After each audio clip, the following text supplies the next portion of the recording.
Hello everyone, welcome to BioPuri. If you like the videos present on my channel, please like, comment, share and subscribe. तो हम continue करते हैं हमारी NEET practice question series की part third video. इसके साथ हम आपकी 11th क्लास की ह्यूमन फिजियोलॉजी भी करेंगे। तो ऑल्टरनेट डेज पे आपकी नीट वीडियोस भी आएंगी और एनिमल फिजियोलॉजी जो आपका मोस्ट इम्पॉर्टेंट पार्ट है नीट का, वो वीडियोस भी साथ में अपलोड होंगी। तो आप एनिमल फिजियोलॉजी के अगर आपके कॉन्सेप्ट्स क्लियर नहीं है तो आप वहां से क्लियर कर सकते हैं, प्लस आपकी नीट प्रैक्टिस आप इससे कंटिन्यू कर सकते हैं। अपार्ट फ्रॉम दिस, चैनल पे आपके पास डिफरेंट प्लेलिस्ट है जिसमें नीट की videos, difference videos in 11th and 12th already uploaded है। तो हम स्टार्ट करते हैं with first question, that is bilaterally symmetrical and acoelomate animals are exemplified by. तो आपको पूछा गया है कि ये दोनों जो आपके कैरेक्टरिस्टिक्स हैं ये कौन से ऑर्गेनिज्म में है, कौन से आपकी जो इनवर्टिब्रेट के अंदर हमने डिफरेंट क्लासेस पढ़ी हैं उनमें प्रेजेंट है। तो फर्स्ट इज एस्केलमेंट्स। तो एस्केलमेंट्स जिन्हें हम निमेटोडा या निमैटहेलमिन्स कहते हैं, तो ये आपके ऑर्गेनिजम्स बाइलैटरल सिमेट्रिकल तो हैं but they are not acoelomate, ये आपके स्यूडोसिलोमेट हैं। Next is annelida. तो एनालीडा में आपके जो एग्जांपल है अर्थवर्म एंड लीच। तो एनालीडा आपके बाइलैटरली सिमेट्रिकल है but they are coelomate organism. Ctenophora, इनमें हमने देखे थे आपके bioluminescence organisms which have 8 comb plates. तो इनके एग्जांपल में हमने प्लूरोब्रैकिया, टीनोप्लाना पढ़े थे। और ये आपके ऐसे ऑर्गेनिज्म है जो रेडियली सिमेट्रिकल है। लास्ट जो कि आपका करेक्ट ऑप्शन है दैट इज प्लेटीहेलमिन्स, जिन्हें हम फ्लैट वर्म्स कहते हैं। They are bilaterally symmetrical and acoelomate organism. तो इनका एग्जांपल आपके टेप वर्म्स हैं, लिवर फ्लूक है। Next is which of the following is put into anaerobic sludge digester for further sewage treatment. तो एनारोबिक स्लज डाइजेस्टर, इसकी एक video already channel series of tank जो है, तो प्राइमरी सेटलिंग टैंक से aeration tank, aeration tank से आपका settling tank आता है और फिर एनारोबिक स्लज डाइजेस्टर। तो एनारोबिक स्लज डाइजेस्टर में डाला जाता है activated sludge. Now what is activated sludge?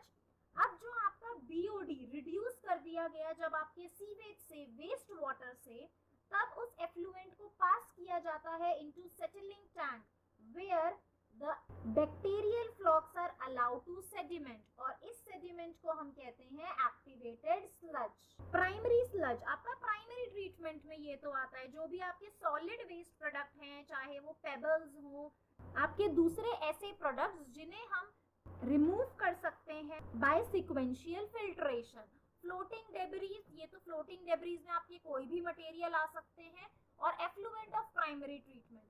तो आपके फर्स्ट और फोर्थ ऑप्शन तो बिल्कुल नहीं हो सकते, इन दोनों ऑप्शन से ही आपको चुनना था और right answer is activated sludge. Next question is match the following columns and select the correct option.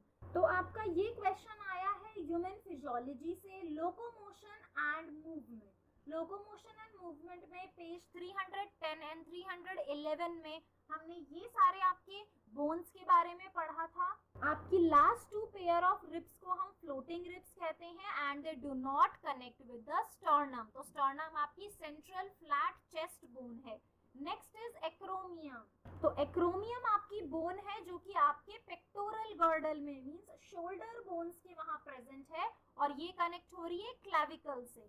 Next is scapula.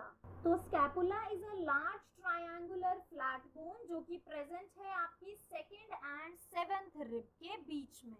तो लास्ट आपका ऑप्शन बचा ग्लेनॉइड कैविटी। तो ये भी आपके पेक्टोरल गर्डल का पार्ट है। आपकी शोल्डर बोन जो आपकी ह्यूमरस है, ये इस ग्लेनॉइड कैविटी में फिट होती है, हेड ऑफ द ह्यूमरस। तो आपके फर्स्ट और सेकंड क्वेश्चन किन चैप्टर से है ये बताना मिस हो गया था।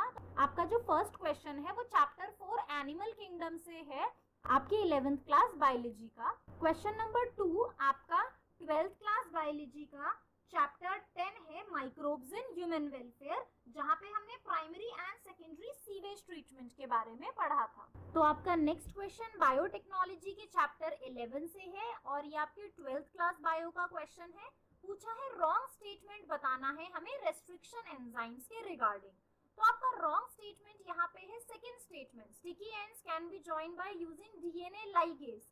तो ये काम तो आपके रेस्ट्रिक्शन एंजाइम नहीं करते हैं, ये तो आपके डीएनए लाइगेज का फंक्शन है। और सभी जो आपको यहाँ सेंटेंस दिए हुए ऑप्शंस दिए, ये सभी आपके रेस्ट्रिक्शन एंजाइम्स को लेकर बिल्कुल ट्रू है, क्योंकि ये पैलिंड्रोमिक साइट्स को कट करते हैं। पहले आपके जो आपका डीएनए सेगमेंट है उसमें आपकी पैलिंड्रोमिक साइट या रेस्ट्रिक्शन साइट को वो ढूंढेंगे और फिर कट करेंगे, and it is useful in genetic engineering. तो आपका क्वेश्चन नंबर 5 आया है chapter 4 animal kingdom 11th class biology से, जिसमें यहाँ पे आपको कॉलम 1 में कुछ प्रॉपर्टीज दी गई है ऑर्गेनिजम्स की, और कॉलम 2 में आपके पास ऑर्गेनिजम्स के नाम है। तो first is gregarious polyphagous paste. तो आपके ग्रिगेरियस पेस्ट कौन से हैं जो एक साथ झुंड में रहते हैं? तो these are locust. Next is adult with radial symmetry and larva with bilateral symmetry. तो ये आपका कैरेक्टरिस्टिक्स है इकाइनोडर्माटा का, तो इसका आपका एग्जांपल हो गया asterias. Third is book lungs. तो ये आपके आर्थ्रोपोड में प्रेजेंट होते हैं, दैट इज स्कॉर्पियन। बायोल्यूमिनेसेंस, ये आपके टीनोफोरा की कैरेक्टरिस्टिक्स है, तो उसका एग्जांपल है टीनोप्लाना। नेक्स्ट क्वेश्चन आपका फिर से 11th क्लास बायोलॉजी का आपका चैप्टर 7 स्ट्रक्चरल ऑर्गेनाइजेशन से आया है, जहां पे हमने कॉकरोच, अर्थवर्म एंड फ्रॉग की एनाटॉमी एंड मॉर्फोलॉजी पढ़ी थी।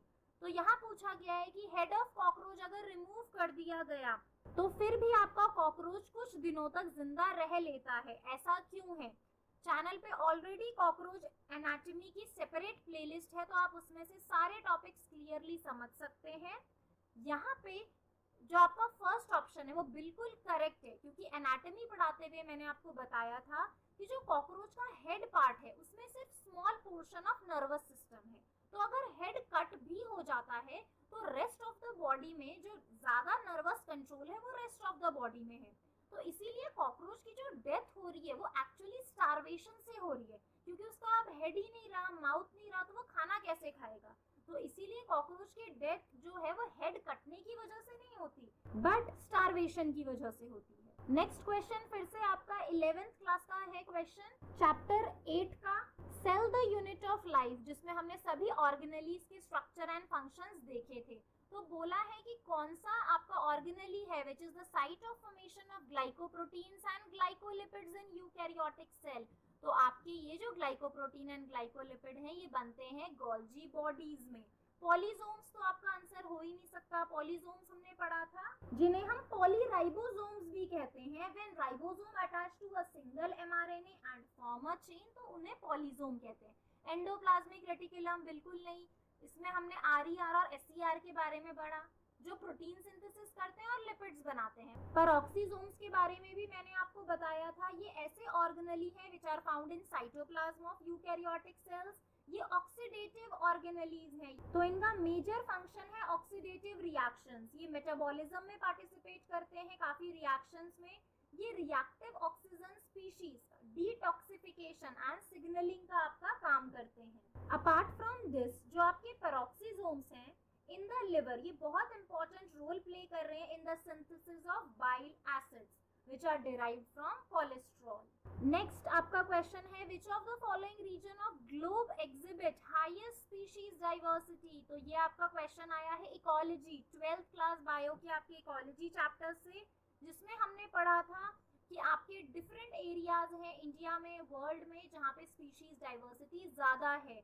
तो सबसे ज्यादा हाईएस्ट आपको बायोडाइवर्सिटी मिलेगी अमेज़न फॉरेस्ट में। तो ये क्वेश्चन आपका बायोडाइवर्सिटी एंड कंजर्वेशन में है 261 पेज में, जहां हमने पढ़ा भी था कि अमेज़न फॉरेस्ट में सबसे लार्जेस्ट बायोडाइवर्सिटी आपकी है। नेक्स्ट क्वेश्चन है आपका which of the following pair is of unicellular algae. तो इनके बारे में हमने चैप्टर 3 प्लांट किंगडम में 11th क्लास बायोलॉजी में पढ़ा था। तो ये आपके ऑप्शन है क्लोरेला एंड स्पिरुलिना। ये आपका पेज नंबर 32 में दिया है। Which of the following is the most abundant protein in the animals? ये मैंने आपको बायोमोलिक्यूल्स पढ़ाते हुए बताया था 11th क्लास में। एनिमल में जो मोस्ट अबंडेंट प्रोटीन है दैट इज कोलेजन, और प्लांट किंगडम में आपका है rubisco. If you like the videos present on my channel, please like, comment, share and subscribe. Thank you for watching the video.